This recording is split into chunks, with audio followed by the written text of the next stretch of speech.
সাংঘবীর গল্পপাঠ চ্যানেলে আপনারা শুনছিলেন নারায়ণ গঙ্গোপাধ্যায়ের লেখা উপন্যাস চার মূর্তি। আজকে আছে দ্বিতীয় পর্ব। কে তুমি হাস্যময়। বাকি রাতটা যে আমাদের কিভাবে কাটলো সে আর খুলে না বললেও চলে। টেনিদা আর হাবুল সেনের কি হলো জানি না, আমি তো প্রায় অজ্ঞান। তার মধ্যেই মনে হচ্ছিল দুটো তাল গাছের মতো পেল্লায় ভূত আমাকে চ্যাংদোলা করে নিয়ে যাচ্ছে। একজন যেন বলছে এটাকে কালিয়া রান্না করে খাবো, আরেকজন বলছে দূর দূর, এটা একেবারে শুটকো চামচিকের মতো, গায়ে একরত্তি মাংস নেই, বরং এটাকে তেজপাতার মতো ডাল সম্বরা করা যেতে পারে। আমি বোধহয় ভেউ ভেউ করে কাঁদছিলাম। হঠাৎ তিরিক করে লাফিয়ে উঠতে হলো। মুখের ওপর কে যেন আজলা আজলা জল দিচ্ছে। আর কি ঠান্ডা সে জল! বাঘের নাকে সে জল ছিটিয়ে দিলে বাঘ শুদ্ধ অজ্ঞান হয়ে যাবে। বাঘ অজ্ঞান হোক, কিন্তু আমার জ্ঞান ফিরে এলো, মানে আসতেই হলো তাকে। আর কে? ক্যাবলা করেছে কি, বাগানে জল দেওয়ার একটা ঝাঁঝরি নিয়ে এসেছে, তাই দিয়ে আমাকে স্রেফ চান করিয়ে দিচ্ছে। ওরে থাম থাম! ক্যাবলা কি থামে?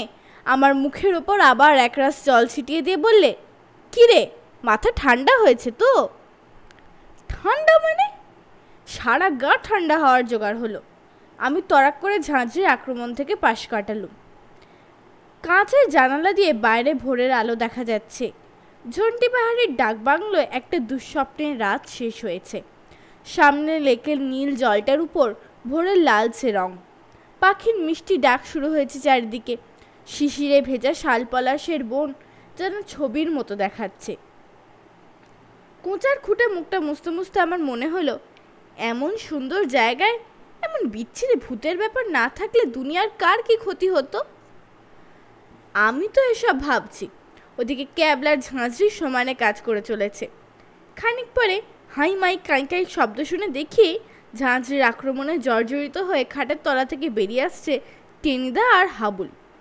ক্যাবলা হেসে বললে, তোমাদের জ্ঞান ফিরিয়ে আনবার জন্য কেমন দাওয়াইটা বের করেছি, দেখলে তো? টেনিদা বললে, থাক বকিসনি, আমরা অজ্ঞান হয়েছিলাম কে বললে? চুপি চুপি দুজনে প্ল্যান আঁটছিল, আর তুই রাস্কালটা ঠান্ডা জল দিয়ে। বলে টেনিদা ফ্যাঁচ করে হেঁচে ফেলল। উফ, গেছি! এই শীতের সকালে যেভাবে নাইয়ে দিয়েছিস, তাতে এবার ডবল নিউমোনিয়া হয়ে যাবে। জটরামকে জিজ্ঞেস করে কোনো হদিশ পাওয়া গেল না। সে ডাকবাংলোয় থাকে না, এখান থেকে মাইলখানেক দূরে তার বাড়ি। আমাদের খাইয়ে দাইয়ে নিজের বাড়ি চলে গিয়েছিল, আবার সকালবেলায় এসেছে। টেনিদা বললে, ওটা কোনো কম মেরি না, একেবারে গাঢ়।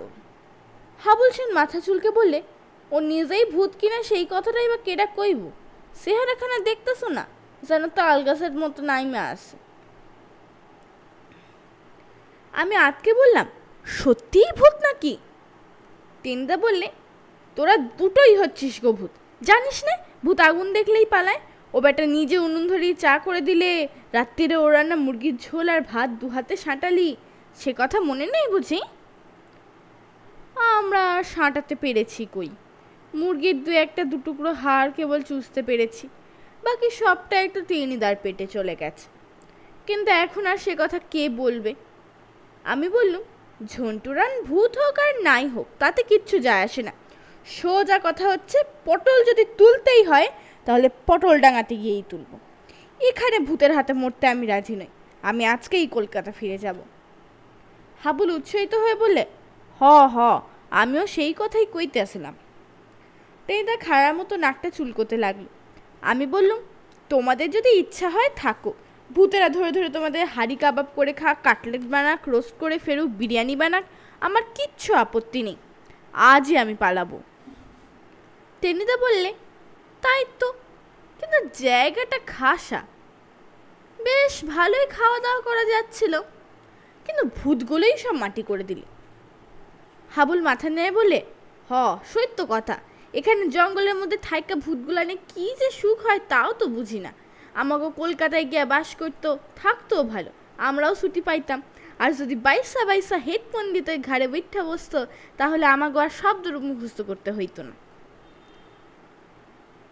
টেনিদা দীর্ঘশ্বাস ফেলল। কিন্তু কে বোঝায় বল ভূতগুলোকে এই কথা? তা যেতে চাস তো চল, কিন্তু সত্যি ভারী মায়া লাগছে রে। এমন আরাম, এমন খাওয়া দাওয়া। ঝন্টুরাম আবার রুটির সঙ্গে কতটা করে মাখন দিয়েছিল দেখিস নি? এখানে দিন কয়েক থাকলে আমরা লাল হয়ে যেত। তার আগে ভূতেরাই লাল হয়ে যাবে, আমি বললাম। টেনিদা সামনে থেকে একটা প্লেট তুলে নিয়ে তার তলায় লেগে থাকে একটুখানি মাখন চট করে চেটে নিলে। তারপরে আবার একটা বুক ভাঙা দীর্ঘ নিঃশ্বাস ফেলল। তাহলে আজই? আমি আর হাবুল সমস্যারে বললাম, হ্যাঁ হ্যাঁ আজই। ক্যাবলার কথা তখন আমাদের মনেই ছিল না। সেই যে ভোরবেলা ঝাঁঝরি দাওয়াই দিয়ে আমাদের জ্ঞান ফিরিয়েছে, তারপর আর তার পাত্তা নেই। কোথায় গেল ক্যাবলা? ও টেনিদা, ক্যাবলা কোথায় গেল গো? আমি বললাম। টেনিদা চমকে বললে, তাই তো, সকাল থেকে তো ক্যাবলাকে দেখতে পাচ্ছি না। হাবুল সেন জানতে চাইল, ভূতের সঙ্গে মস্করা করতেছিল, ভূতে তারা লইয়া যায় নাই তো? টেনিদা মুখ টুক কুচকে বললে, বইয়েই গিয়েছে ভূতে। ওটা যা অখাদ্যি, তাকে ভূতও হজম করতে পারবে না।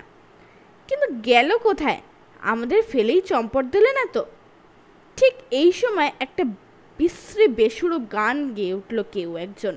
ছপ্পর পর কাউয়া নাচে নাচে বগুলা, আরে রামা হো হো রামা। গানটা এমন বেখাপ্পা যে আমি চেয়ার শুদ্ধ উল্টে পড়তে পড়তে সামলে গেলুম। এ আবার কি রে, দিন দুপুরে ভূতে এসে হানা দিলে নাকি? কিন্তু ভূতে রাম নাম করতে যাবে কোন দুঃখে?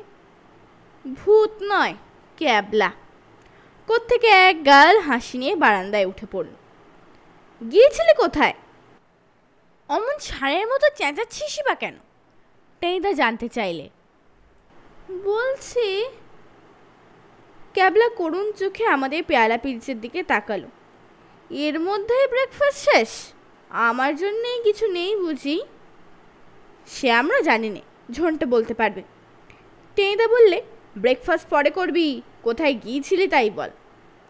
ক্যাবলা মিটমিট করে হেসে বলল, ভূতের খোঁজে গিয়েছিলুম। ভূত পাওয়া গেল না, পাওয়া গেল এক ঠোঙা চিনে বাদাম। চিনে বাদাম? ক্যাবলা বললে, তাতে অর্ধেক খোসা অর্ধেক বাদাম, মানে অর্ধেকটা খাওয়ার পরে আর সময় পাইনি। কে সময় পায়নি? আমি বেকুপের মতো জিজ্ঞেস করলুম। জানলার ওধারে ঝোপের ভিতরে বসে যারা মরার মাথা ছুঁড়েছিল তারাই। যদি ভূত হয় তাহলেও কিন্তু বেশ মডার্ন ভূত টেনিদা।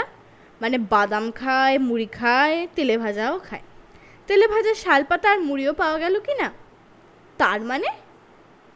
তার মানে হলো এসব কোনো বদমাস আদমি কা কারসাজি। তারাই রাত্রির অমনি করে যাচ্ছে তাই রকম হেসেছে, ঘরের ভিতরে মরার মাথা ফেলেছে, অর্থাৎ আমাদের তাড়ানোর মতলব। তুমি পটল ডাঙার টেনিদা, গড়ের মাঠের গোড়া পিটিয়ে চ্যাম্পিয়ন। তুমি এসব বদমাইশদের ভয় পালাবে এখান থেকে? ঠিক জানিস ভূত নয়? ঠিক জানি, ক্যাবলা বললি। ভূতে তেলে ভাজা আর চিনে বাদাম খায় এ কথা কে কবে শুনেছে বলো? তার উপর তারা বিড়িও খেয়েছে, 2-4টে পোড়া বিড়ির টুকরোও ছিল। তাহলে বদমাস লোক। পটল ডাঙার টেনিদা হঠাৎ বুক ঠুকে সোজা হয়ে দাঁড়িয়ে পড়ল। মানুষ যদি হয় তবে বাবাজিদের এবার ঘুঘু আর ফাঁদ দুই দেখিয়ে ছাড়ব। চলে আয়, কুইক মার্চ বলে এমনিভাবে আমাকে একটা হ্যাঁচকা টান মারলো যে আমি ছিটকে সামনের মেঝে এগিয়ে পড়ল। হাবুল সেন পেঁচার মতো বেজার মুখে বললে, কোথায় যাইতে হইবে? লোকগুলোর সঙ্গে একবার মোলাকাত করতে। আমরা কলকাতার ছেলে, পটল ডাঙার ছেলে। আমাদের বক দেখিয়ে কেটে পড়বে? ইয়ার কি নাকি? চল চল, ভালো করে একবার চারিদিকটা ঘুরে দেখি। ক্যাবলা বললে, কিন্তু আমার ব্রেকফাস্টটা? সেটা একেবারে লাঞ্চের সময় হবে। নে চল। হাবুলের ক্যাবলা উঠে দাঁড়িয়েছিল, কিন্তু সঙ্গে সঙ্গে একটা অদ্ভুত কাণ্ড ঘটল। স্পষ্ট দিনের আলোয় সেই বেলা 8টার সময় ঠিক আমাদের মাথার উপর কে যেন কর্কশ কণ্ঠে বললে, বাহ, বেশ বেশ। তারপরেই হা করে কি ঠাট্টার অর্থ হাসি। কে বললে? কে হাসলো? কেউ না। মাথার উপর টালির চাল আর লাল ইটের ফাঁকা দেওয়াল। জনমানুষের চিহ্নও নেই কোথাও, যেন হাওয়ার মধ্যে থেকে ভেসে আসছে আশ্চর্য শব্দগুলো। 8 ছাপ্পার পার কাউয়া নাচে। রাত নয়, অন্ধকার নয়, একেবারে ফুটফুটে দিনের আলো। দেওয়ালের উপরে টালির চাল, একটা চড়ুই পাখি পর্যন্ত বসে নেই সেখানে, অথচ ঠিক মনে হলো ওই টালের চার ফুলেই হাসির আওয়াজটা বেরিয়ে এলো। কি করে হয়? কি করে এমন সম্ভব? আমরা কি পাগল হয়ে গিয়েছি নাকি ঝন্টুরাম চায়ের সঙ্গে সিদ্ধি ফিদ্ধি কিছু খাইয়ে দিল? তাই বা হবে কেমন করে? ক্যাবলা তো চা খায়নি আমাদের সঙ্গে, তবু সেও ওই অশরীরী অট্টহাসি ঠিক শুনতে পেয়েছে। প্রায় 4 মিনিট ধরে আমরা চার মূর্তি চারটে লাট্টুর মতো বসে রইল। আমরা অবশ্য লাট্টুর মতো ঘুরছিলাম না, কিন্তু মগজের সব ঘিলুগুলো ঝনর ঝনর করে পাক খাচ্ছিল। খাসা ছিলুম পটল ডাঙায়, পটল দিয়ে শিঙি মাছের ঝোল খেয়ে দিব্যি দিন কাটছিল। কিন্তু টেনিদার প্যাঁচে পড়ে এই ঝন্টি পাহাড়ে এসে দেখছি ভূতের কিল খেয়েই প্রাণটা যাবে। আরও 3 মিনিট পরে যখন আমার পিলের কাঁপুনি খানিক বন্ধ হলো, আমি ক্যাবলাকে বললাম, এবার? হাবুল সেন গোড়া লেবুর মতো চোখ দুটোকে একবার চালের দিকে বুলিয়ে এনে বলে, হ অখন কও। টেনিদার খাড়ার মতো নাকটা টিয়ার ঠোঁটের মতো সামনের দিকে ঝুলে পড়েছিল। জেব দিয়ে একবার মুখ টুক চেটে টেনিদা বলে, মানে ইয়ে হলো, মানুষ ঠানুষ সামনে পেলে চাঁটির চোটাটা নাকটা কুড়িয়ে দিতে পারি, কিন্তু ভূতের সঙ্গে ঠিক পারা যাবে না। আমি বললুম, তাছাড়া ভূতেরা ঠিক বক্সিংয়ের নিয়ম টিয়মও মানে না। টেনিদা ধমক দিয়ে বলল, তুই থাম না পুঁটি মাছ। পুঁটি মাছ বললে আমার ভীষণ রাগ হয়। যদি ভূতের ভয় আমাকে বেজায় কাবু করে না ফেলতো আর পালা যায় পিলেটা টনটনিয়ে না উঠতো, আমি ঠিক টেনিদাকে পোনা মাছ নাম দিয়ে ফেলতো। ক্যাবলা কিন্তু ভাঙে, তবু মচকায় না। চট করে সে একেবারে সামলের লনে গিয়ে নামলো। তারপর মাথা উঁচু করে সে দেখতে লাগলো। তারপরে বেশ খুশি হয়ে বলল, ঠিক ধরেছি, ওই যে বলেছিলুম না, ছাপ্পার পার কাউয়া নাচে নাচে বগুলা। টেনিদা বললে, মানে? মানে মানে হলো চালের উপর কাক নাচে আর নাচে বক। রাখতো তোর বক নিয়ে বকবকানি। কি হয়েছে বল দেখি? হবে আর কি, একেবারে ওয়াটারের মতো, মানে পানিকা মাফিক সোজা ব্যাপার। ওই চালের উপরে লোক বসেছিল কেউ, সেই ওরকম বিটকেলা হাসি এসে আমাদের ভয় দেখিয়ে দিয়েছে।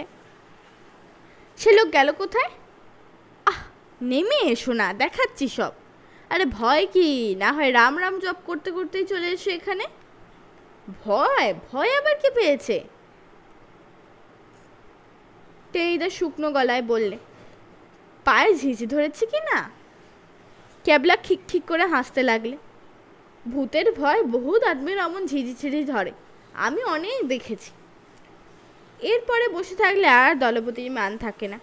টেনিদা ডিম ভাজার মতো মুখ করে আস্তে আস্তে লনে গিয়ে নেমে এলো। অগত্যা আমি আর হাবুল ও গুটি গুটি গেলাম টেনিদার পিছন পিছন। ক্যাবলা বললে, পেছনে ওই ঝাঁকড়া পিপুল গাছটা দেখেছো? আর দেখেছো ওর একটা মোটা ডাল কিভাবে বাংলোর চালের উপর নেমে এসেছে? ওই ডাল ধরে একটা লোক চালের উপর নেমে এসেছিল। টালিতে কান পেতে আমাদের কথাগুলো শুনেছে আর হা হা করে হেসে ভয় দেখিয়ে ডাল বেয়ে সটকে পড়েছে। হাবুল আস্তে আস্তে মাথা নাড়ল। এইটা নেহাত মন্দ কথা কয় নাই। দেখতে আসো না, চালের উপর কতগুলো কাঁচা পাতা পইরা আছে। কেউ ওই ডাল বাইরে আসছিল ঠিকই।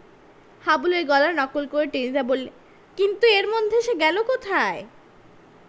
ক্যাবলা বললে, কোনো কাছাকাছি ওদের একটা আড্ডা আছে নিশ্চয়ই। মুড়ি আর চিনেবাদাম দেখেই আমি বুঝতে পেরেছি। সেই আড্ডাটাই খুঁজে বের করতে হবে। রাজি আছো?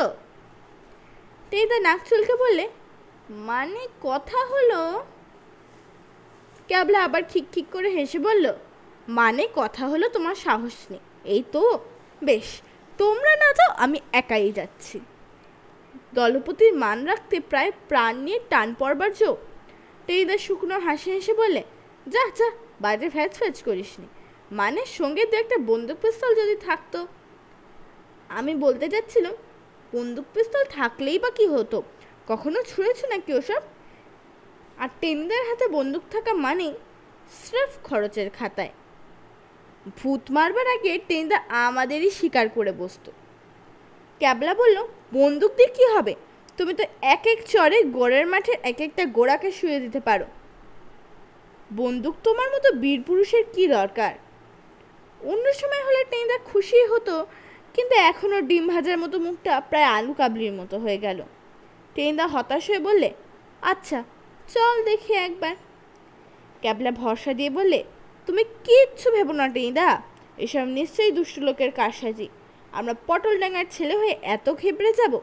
ওদের জারি জুড়ি ভেঙে দিয়ে তবে কলকাতায় ফিরব, এই বলে দিলাম। হাবুল ফুঁস করে একটা দীর্ঘশ্বাস ফেলল। কার জারি জুড়ি যে কেডা ভাঙবে সেইটাই ভালো বোঝা যাইতেছে না। কিন্তু ক্যাবলাইয়ের মধ্যেই বের দর্পে পা বাড়িয়েছে। টেনিদা মানের দায়ে চলেছে পিছনে পিছনে। হাবুলা শেষ পর্যন্ত এগুলো সুরসুর করে, আমি পালা জ্বরের রুগী প্যালারাম, আমার ওসব ধাসটামার মধ্যে এগোনোর মোটেই ইচ্ছা ছিল না। তবু একা একা এই ভুতুরে বাংলায় বসে থাকবো?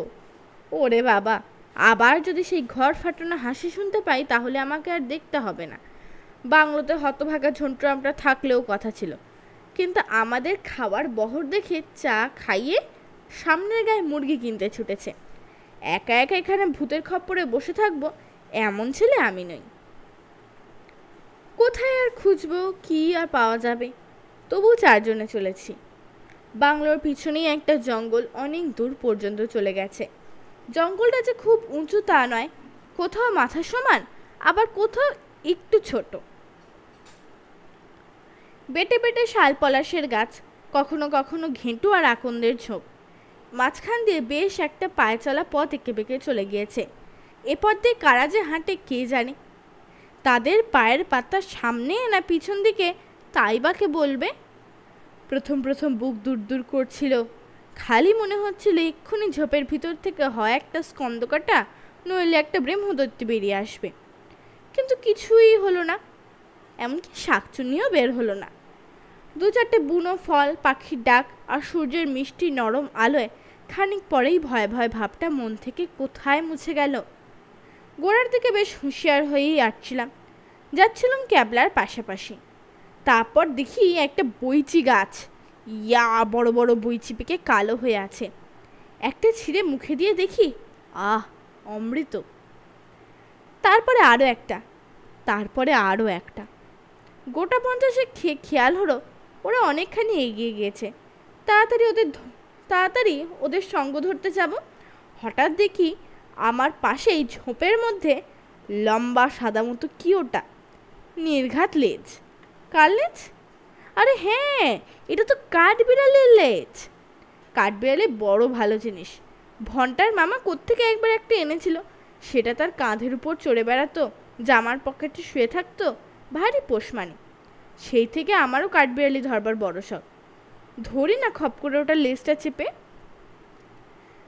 যেন ওদিকে তাকাচ্ছি না, এমনিভাবে গুটি গুটি এগিয়ে টক করে কাঠবিড়ালির লেজটা আমি ধরে ফেললুম। তারপরে ঘেঁইও টান।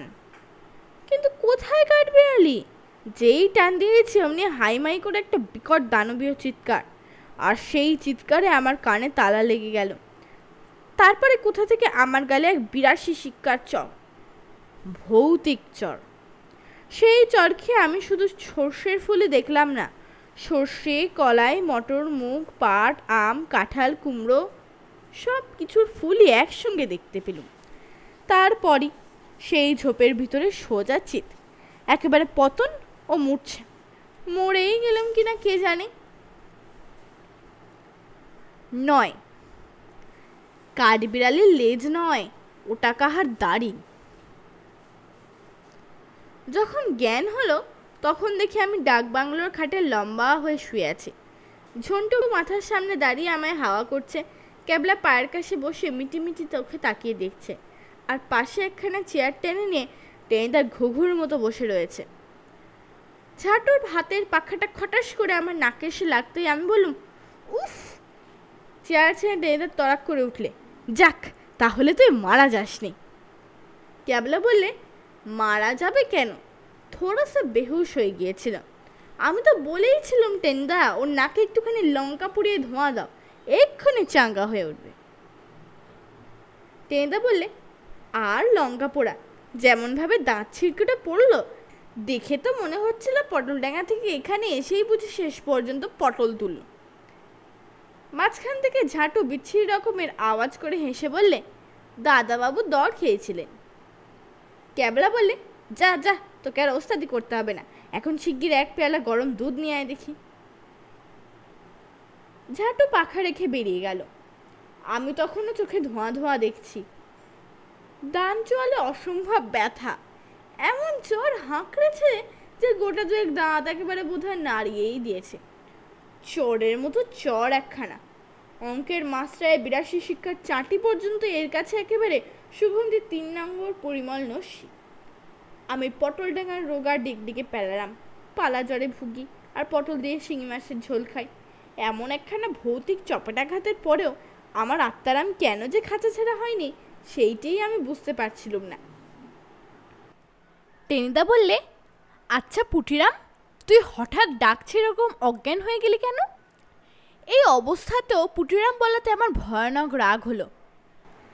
বেজার হয়ে বললুম, আমি পুঁটি মাছ আছি, বেশ আছি, কিন্তু ওরকম একখানা বোম্বাই চর খেলে তুমি ভেটকি মাছ হয়ে যেতে, কিংবা ট্যাপা মাছ। কেবল আশ্চর্য হয়ে বললে, চাঁটি আবার তোকে কে মারলে? ভূত। ভূতের আর খেয়ে দে কাজ নেই, খামোখা তোকে চাঁটি মারতে গেল, তাও সকালবেলায়। পাগল না পেট খারাপ? টেনিদা মুখটাকে কেমন জানি একটা করে বললে। ক্যাবলা বললে, পেট খারাপ? এদিকে ওই তো রোগা ডিগডিগে চেহারা, ওদিকে পৌঁছে অব্দি সমানে মুরগি আর আন্ডা চালাচ্ছে, অত সইবে কেন? পেট গরম হয়ে মাথা ঘুরে পড়ে গেছে, ভূত টুত সব বোগাস। টেনিদা সঙ্গে সঙ্গে সায় দিলে, ঠিক ঠিক, আমিও এই কথাই বলতে যাচ্ছিল। ডান চরটা চেপে ধরে আমি আবার বিছানার উপরে উঠে বসলুম। তোমার বিশ্বাস হচ্ছে না? টেনিদা বললে, একদম না, ভূতে আর চাটি মারবার লোক পেলে না। ক্যাবলা মাথা নাড়ল, বটেই তো, আমাদের লিডার টেনিদার এসা একখানা জুৎসই গাল থাকলে তোর গালটাই কিনা পছন্দ হয়ে গেল। ওতে লিডারের অপমান হয় জানিস। শুনে টেনিদা কটমট করে ক্যাবলার দিকে চাইল। ঠাট্টা করছিস? ক্যাবলা তিরিং করে হাত পাছে দূরে সরে গেল। জিভ কেটে বললি, কি সর্বনাশ, তোমাকে নিয়ে ঠাট্টা? শেষে গাট্টা খেয়ে আমার গালপাট্টা হয়ে যাবে না? আমি বলছিলাম কি, ভূতে এসে হ্যান্ডশেকই করুক আর বক্সিংয়ে জোরে দিক, লেকিন ওটা দলপতির সঙ্গে হওয়াই দস্তুর। টেনিদার কথাটা ভালো লাগলো না, মুখটাকে হালুয়ার মতো করে বললে, যা যা, বেশি ক্যাচর ম্যাচর করিস নি, কিন্তু তোকেও তো বলে দিচ্ছি পেলা, এ বেলা থেকে তোর ডিম খাওয়া একেবারে বন্ধ, স্রেফ কাঁচকলা আর গাঁদালের ঝোল, আর রাত্রিরে সাবু বাড়লি। আজকে মুচ্ছু গিয়েছিলি, 2-4 দিন পর যে একেবারে পটল তুলবি। আমি রেগে বললুম, দেখ তোর, তোমার সাবু বার্লির নিকুচি করেছে, বলছি সত্যিই ভূতে চাটি মেরেছে, কিছুতেই বিশ্বাস করবে না। ক্যাবলা বলে, বটে, থাম, আর চালিয়াতি করতে হবে না। আমি রেগে বললুম, চালিয়াতি করছি না, তাহলে এখন আমার ডালগালটা টনটন করবে কেন? অমন করে, খামোখাই তো লোকের কান কনকন করে, মাথা বনবন করে, কান ভোভো করে, দাঁত কনকন করে, তাই বলি কি তাদের সকলকেই ভূতের ঠ্যাঙায় নাকি? এবার আমি ভীষণ ব্যথা পেলুম। এত কষ্টে সৃষ্টে যদি বা গালে একটা ভূতের চর খেয়েছি, কিন্তু এই হতভাগারা কিছুতেই বিশ্বাস করতে চায় না। ওরা নিজেরা খেতে পায়নি কি না, তাই বোধহয় হিংসে হচ্ছে। আমি উত্তেজিত হয়ে বললুম, কেন বিশ্বাস করছো না বলো দেখি? তোমরা তো গুটি গুটি সামনে এগিয়ে চললে, এর মধ্যে গোটা কয়েক বইচি টইচি খেয়ে আমি দেখলুম ঝোপের মধ্যে একটা কাঠবিড়ালির লেজ নড়ছে, যেই সেটা খপ করে ধরেছি অমনি কাঠবিড়ালি তোকে চড় মেরেছে বলে টেনিদা হা হা করে হেসে উঠল। আবার ক্যাবলার নাক মুখ দিয়ে শিয়ালের ঝগড়ার মতো খিক খিক করে কেমন একটা আওয়াজ বেরোতে শুরু করলো। এই দারুণ অপমানে আর পেটের মধ্যে পালাজারের পিলেটা নাচতে আরম্ভ করলো। আর সেই সঙ্গেই হঠাৎ নিজের ডান হাতের দিকে আমার নজর পড়ল। আমার মুঠোর মধ্যে এক রাশ সাদা সাদা রোয়া, সে লেজটারি খানিক ছিঁড়ে এসেছে নিশ্চয়ই। সঙ্গে সঙ্গে হাত বাড়িয়ে বললাম, এই দেখো, এখনো কি লেগে আছে আমার হাতে? কেবল এক লাফে এগিয়ে এলো সামনে। টেনিদা থাবা দিয়ে রোয়াগুলো তুলে নিলে। এই যে, ক্যাবলা আরো জোরে চেঁচিয়ে বললে, এই যে দাড়ি, ফাঁকা দাড়ি, তাতে আবার পাটকেলের রং, তামাক খাওয়া দাড়ি, ভূতের দাড়ি, তামাক খেকো ভূতের দাড়ি। টেনিদা আর ক্যাবলার মধ্যে রেস চলতে লাগলো, এই দাড়িটাকে নিয়ে কে বেশি ভালো বিশ্লেষণ করতে পারে। ভূতের দাড়ি শুনে আর একবার আমার হাত পা পেটের মধ্যে সেঁধিয়ে, উফ কি সর্বনাশ করেছে কি, শেষে কি কাঠবেড়ালির লেজ টান থেকে ভূতের দাড়ি টেনে এনেছি, তাই অমন একখানা মোক্ষম চর বসিয়েছে আমার গালে। কিন্তু একখানা চরের উপর থেকে কি আমি পার পাবো? হয়তো কত যত্নের দাড়ি, কত রাত বিরাতে শেওড়া গাছে বসে ওই দাড়ি চুমড়ে চুমড়ে ভূতটা খামবাজ রাগিনী গাইতো। অবশ্য খামবাজ রাগিনী কাকে বলে আমার জানা নেই, তবে নাম শুনলেই মনে হয় ওসব রাগ রাগিনী ভূতের গলাতেই খোলতাই হয় ভালো। আমি সেই সাধের দাড়ি ছিঁড়ে নিয়েছি, এখন মাঝরাতে এসে আমার মাথার চুলগুলো উপড়ে নিয়ে সেগুলো না মুচড়ে মুচড়ে খামবাজ রাগিনী গায়। ক্যাবলা আর টেনিদা দাড়ি নিয়ে গবেষণা করুক, আমি হাত পা ছেড়ে আবার বিছানার উপর ধপাস করে শুয়ে পড়ল। ক্যাবলা দাড়িগুলো বেশ মন দিয়ে পর্যবেক্ষণ করে বললে, কিন্তু টেনিদা, ভূতে কি তামাক খায়? কেন, খেতে দোষ কি? মানে কথা হলো, লেকিন বাত এই হ্যাঁ, ভূতে তো শুনেছে আগুন ঠাগুন ছুঁতে পারে না, তাহলে তামাক খায় কি করে? তাছাড়া আমার মনে হচ্ছে এমনি পাকা, এমনি পাটকের রং মাখানো দাড়ি যেন আমার চেনা, যেন এই দাড়িটা কোথায় আমি দেখেছি। ক্যাবলা আরও কি বলতে যাচ্ছিল, হঠাৎ দুপাটি জুতো হাতে করে ঘরের মধ্যে ঝাঁটু এসে ঢুকলো। টেনিদা চেঁচিয়ে বললে, বেটা কোথাকার গারল, বলা হলো পেলার খাওয়ার জন্য দুধ আনতে, তুই আমার মুখের সামনে জুতো জোড়ে এনে হাজির করলি, আমি কি ওই দুটো চিপবো নাকি বসে বসে?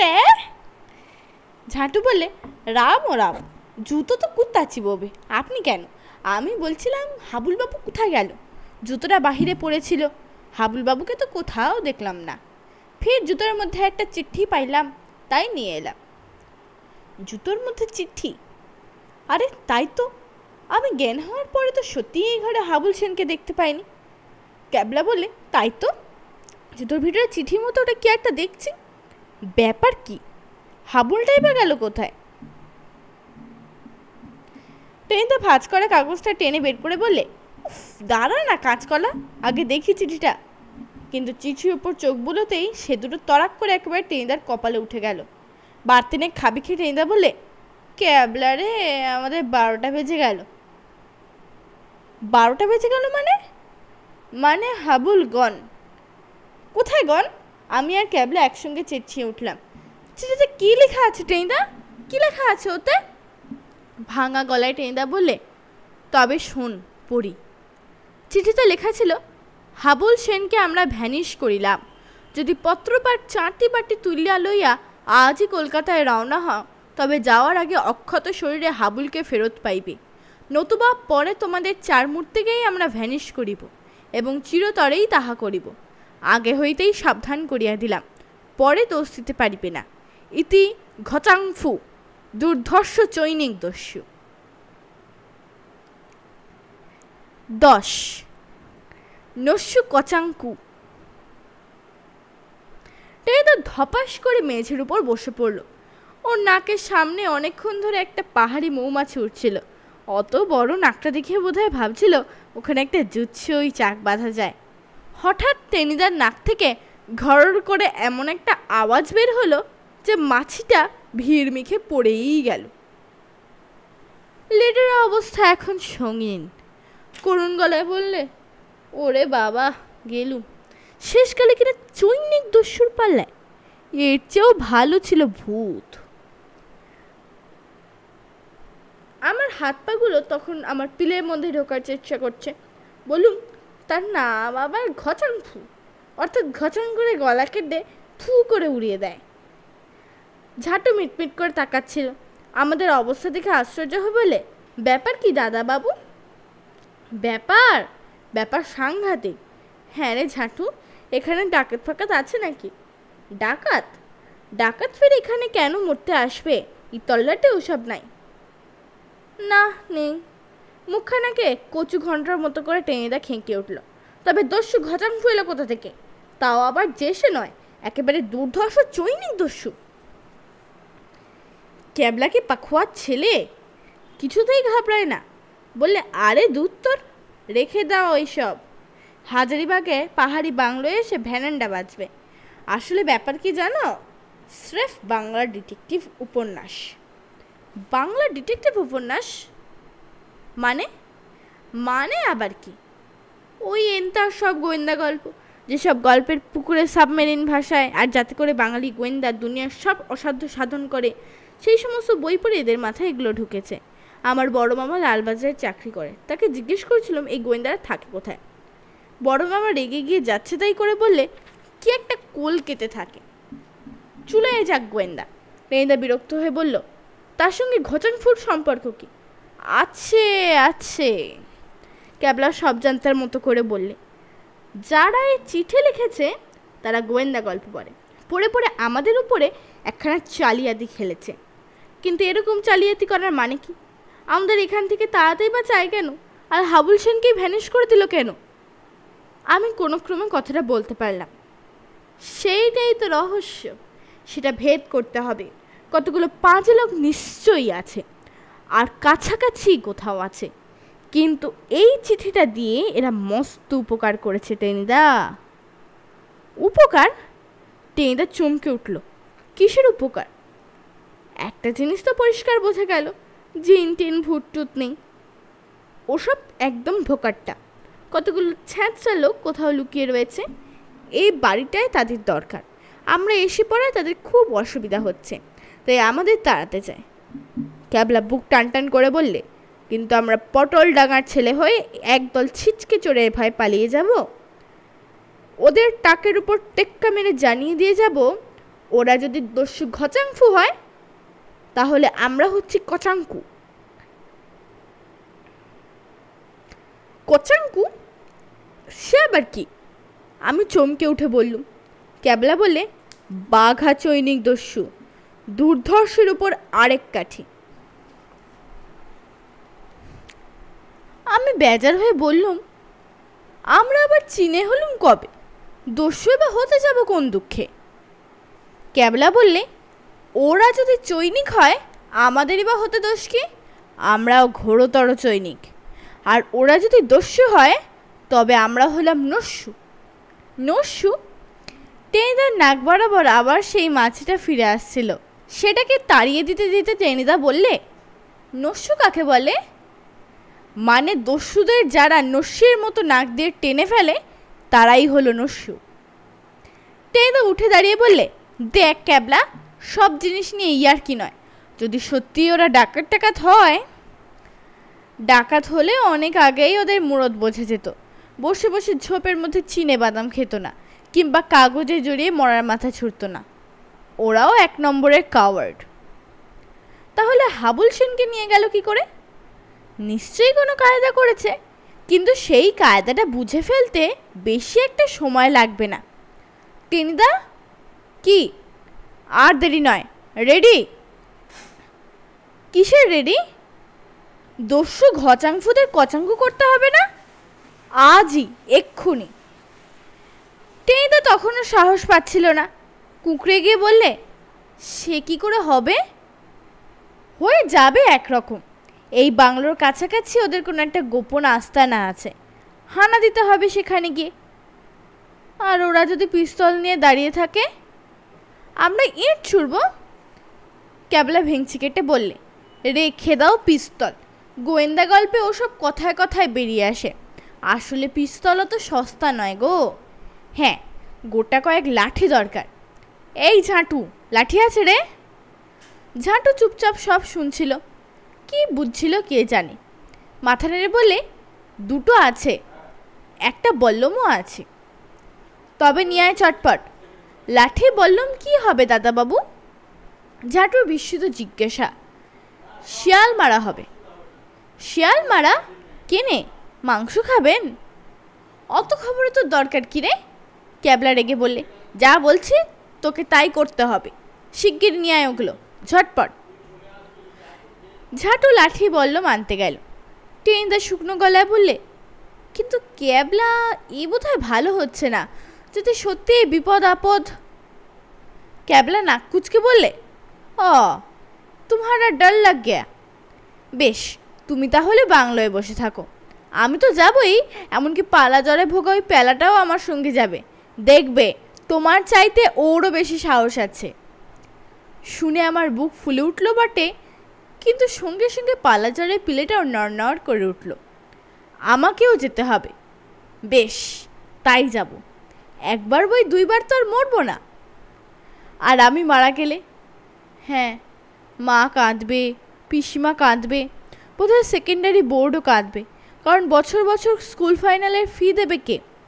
আর বৈঠকখানা বাজারে দৈনিক আতপো পটল আর 4টে শিঙি মাছ কম বিক্রি হবে, 1 ছটাক বাসুর পাতা বেঁচে যাবে রোজ। তা যাক, এমন বীরত্বপূর্ণ আত্মত্যাগের জন্য সংসারে ইত্যন্ত ক্ষতি না হয় হলোই। টেনিদা দীর্ঘশ্বাস ফেলে বললে, চল তবে যাই। কিন্তু পেলার সেই দাড়িটা। বললাম, তামাক খেকো দাড়ি? ক্যাবলা বললে, ঠিক, মনেই ছিল না। ওই দাড়ি থেকেই আরও প্রমাণ হয় ওরা চৈনিক নয়। কলকাতায় তো এত চীনা মানুষ আছে, কারোর দাড়ি দেখেছো কখনো? তাই তো, দাড়িওয়ালা চীনা মানুষ না, আমরা কেউ কখনো দেখিনি, কখনো না। এর মধ্যেই ঝাঁটু লাঠি আর বল্লম নিয়ে এসেছে। বল্লমটা ঝাঁটুই নিলে, একটা লাঠি নিলে ক্যাবলা, আরেকটা টেনিদা। আমি আর কি নি, হাতের কাছে একটা চেলা কাঠ পড়েছিল, সেইটাই কুড়িয়ে নিলুম। যদি মরতেই হয় তবুও তো এক ঘা বসাতে পারবো। অতঃপর ঘচাংফু দস্যুর দলকে এক হাত নেওয়ার জন্যে নস্যু কচঙ্কুর দল আবার রওনা হলো বীর দর্পে, আবার সেই বুনো রাস্তা ধরে। আমরা ঝোপঝাড় ঠেঙিয়ে ঠেঙিয়ে দেখছিলাম কোথাও সেই তামাক খেকো লুকিয়ে আছে কিনা, কিন্তু আবার আমি বিপদে পড়ে গেলুম। না, এবার বইছি রঙে কামরাঙা। বাংলোর ঠিক পিছন দিয়ে আমরা চলেছি। আমি যথা নিয়মে পিছিয়ে পড়েছি, আর ঠিক আমারই প্রায় চোখে পড়ে গেল কামরাঙার গাছটা।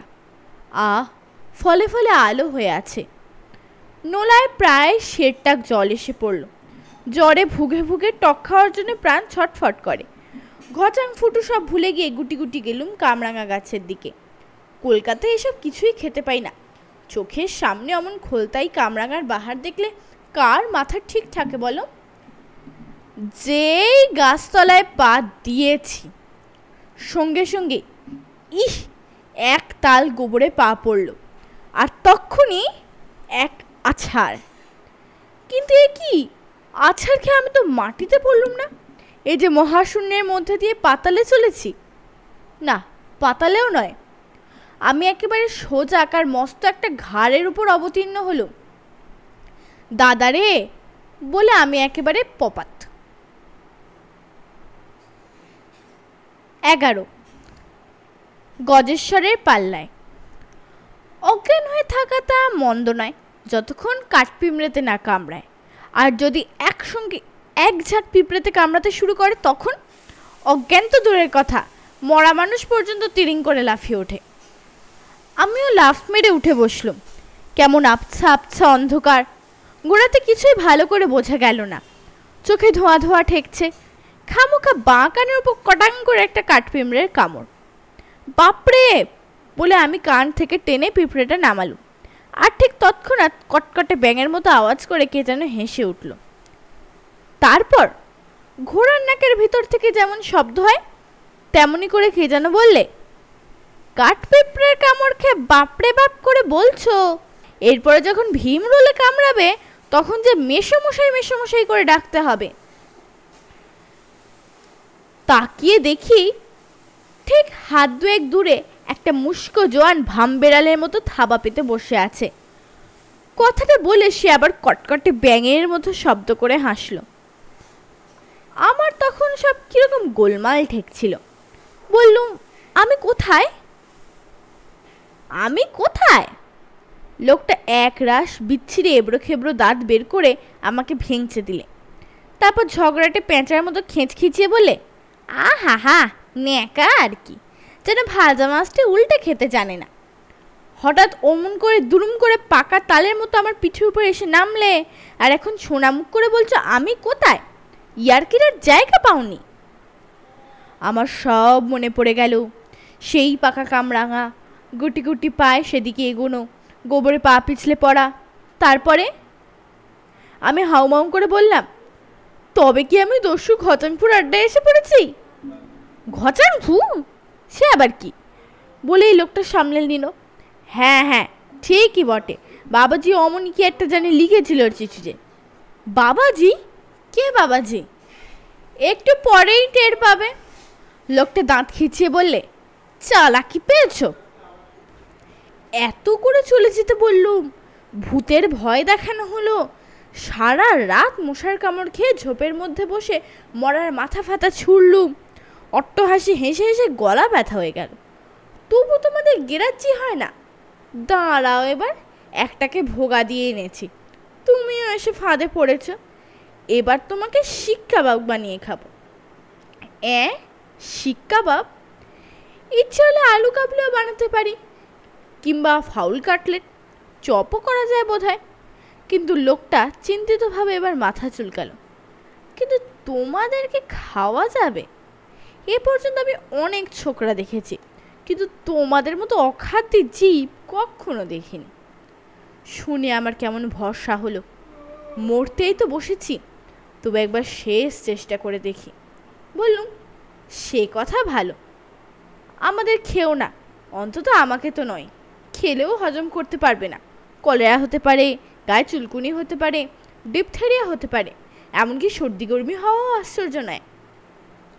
আহ, থামো ছোকরা, বেশি বক বক করো না। আপাতত তোমাকে নিয়ে যাব থান্ডিগারদে, তোমার দোস্ত হাবুল সেনের কাছে।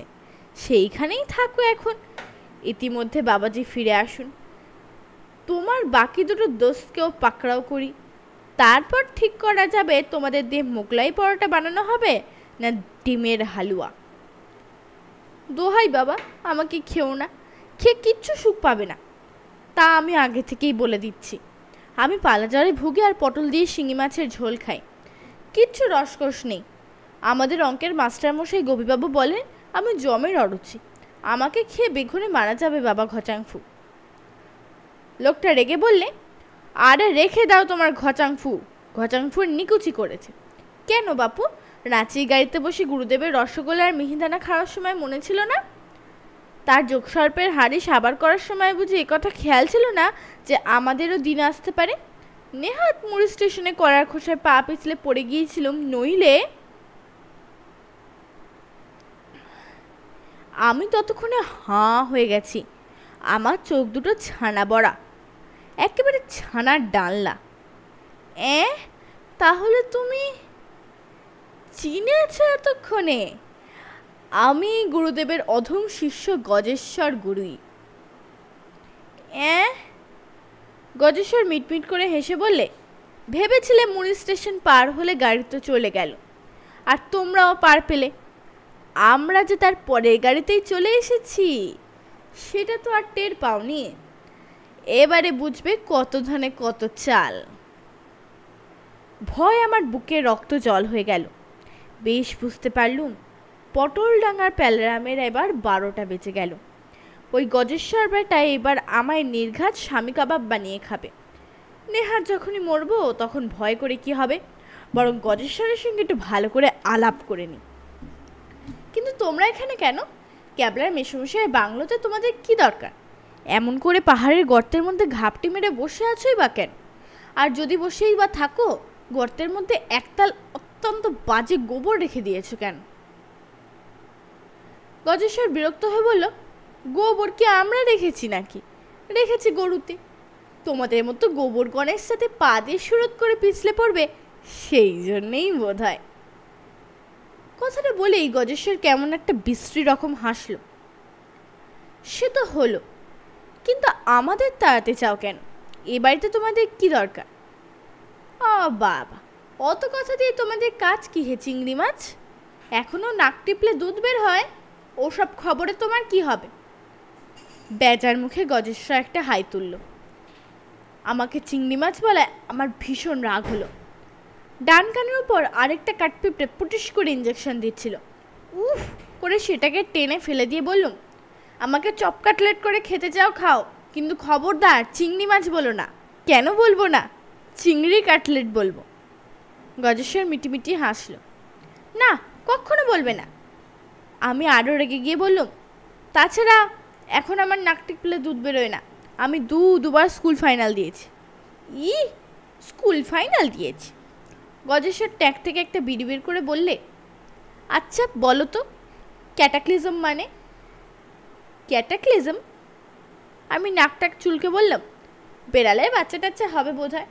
বিড়ির ধোঁয়া ছেড়ে গজেশ্বর বললে, তোমার মুন্ডু। আচ্ছা বলো তো, সেনিগেম্বিয়া কার রাজধানী?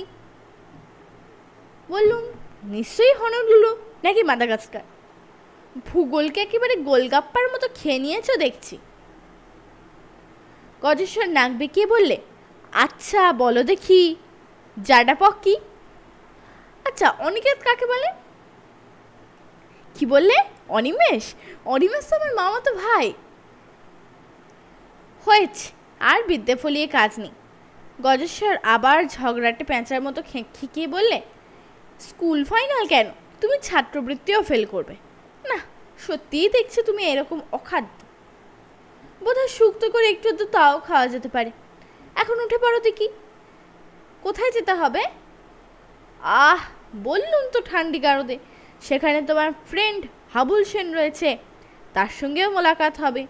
ওদিকে আবার গুরুদেব গেছেন দলবল নিয়ে একটুখানি বিষয় কর্মে, তিনিও ফিরে আসুন, তারপর দেখা যাক। ইতিমধ্যে আমি এদিক ওদিক তাকাচ্ছিলাম। বিপদে পড়ে পটলডাঙ্গার প্যালারামের মগজে একটু সাফ হয়ে পড়েছে। কোথায় এসে পড়েছি সেটা একটু ভালো করে জানা দরকার। যতটা বোঝা গেল, হাত আষ্টেক নিচে পাহাড়ের গর্তের মধ্যে পড়েছি। যদি গজেশ্বরের পিঠের উপর না পড়ে অন্য কোথায় পড়তুম, তাহলে একেবারে যেখানে বসে আছি সেটা একটা সুড়ঙ্গের মতো সামনের দিকে চলে গিয়েছে। কোথায় গিয়েছে, কতটা গিয়েছে বোঝা গেল না। তবে ওরই কোথাও ঠান্ডি গারদ আছে, যেখানে আপাতত বন্ধু রয়েছে হাবুল সেন। হাবুলের ব্যবস্থা পরে হবে, কিন্তু আমি কি এখান থেকে পালাতে পারি না? কোনো মতেই না। মাথার উপর গোল কুয়োর মতো গর্তটা দেখা যাচ্ছে, সেখান দিয়ে আমি ভিতরে পড়েছি। লক্ষ্য করে আরও দেখলুম গর্তের পাশ দিয়ে পাথরে পাথরে বেশ খাঁচ কাটার মতো আছে। একটু চেষ্টা করলে ঠকাত করে উপরে। এসব ভাবতে বোধহয় 2 মিনিট সময় লেগেছে। এর মধ্যে এই বিড়িটা শেষ করেছে গজেশ্বর। মিটমিট করে তাকাচ্ছে আমার দিকে। বলি, মতলবটা কি হে? পালাবে? সেগুড়ে বালি চাঁদ, স্রেফ বালি। বাঘের হাত থেকে ছাড়ান পেতে পারো, কিন্তু গজেশ্বর গৌরের হাত থেকে তোমার আর নিস্তার নেই। তোমার কপালে কি যে আছে? একটা যাচ্ছে তাই মুখ করে গজেশ্বর উঠতে আলো। তাহলে সেই তামাক খেকো ভূতের দাড়িটার স্বামী ঘুটঘুটানন্দে? স্বামীজি তবে ঝোপের মধ্যে বসে আড়ি পাচ্ছিলেন, আর আমি কাঠবেড়ালের লেজ মনে করে সেই স্বর্গীয় দাড়ি। আমি কাতর কণ্ঠে বললুম, আমি কিন্তু ইচ্ছে করে দাড়ি ছিঁড়িনি। আমি ভেবেছিলাম। থাক থাক, তুমি কী ভেবেছ তা জেনে আর দরকার কি? গালের ব্যথায় গুরুদেব 2 ঘন্টা ছটফট করেছেন, তিনি ফিরে এলে যাক সে কথা। ওঠো এখন। গজেশ্বর হাতে সুরের মতো প্রকাণ্ড একটা হাত বাড়িয়ে আমায় পাকড়াও করতে যাচ্ছিল। হঠাৎ চেঁচিয়ে উঠল, বাপরে গেলুম! আরে বাপরে, গিয়েছি! ততক্ষণে আমিও দেখেছি কালো কটকটে একটা কাঁকড়া বিছে গজেশ্বরের পায়ের কাছে তখনও দাঁড়া উঁচু করে জমদূতের মতো খাড়া হয়ে আছে। উফ, গেলুম, জ্বলে গেল! বলতে বলতে সেই ষাঁড়ের মতো জোয়ানটা মেঝের উপর কুমড়োর মতো গড়াতে লাগলো। গেছি গেছি, একদম মেরে ফেলেছে। আর আমি এমন সুযোগ আর কি পাবো? তক্ষুনি লাফিয়ে উঠে পাহাড়ের খাঁজে পা লাগালুম। এইবার এসপার কি ওসপার। সাংঘবের গল্পপাঠ চ্যানেলে আপনারা এতক্ষণ শুনছিলেন নারায়ণ গঙ্গোপাধ্যায়ের লেখা 4 মূর্তি। আজকে ছিল 2য় পর্ব। আপনারা যদি আমার চ্যানেলে নতুন হয়ে থাকেন তবে অবশ্যই চ্যানেলটি সাবস্ক্রাইব করে নিতে ভুলবেন না। আপনাদের যদি আমার গল্পপাঠ ভালো লেগে থাকে তবে অবশ্যই গল্পপাঠটিতে একটি লাইক দেবেন এবং গল্পপাঠটি বন্ধুদের সাথে শেয়ার করবেন। নমস্কার।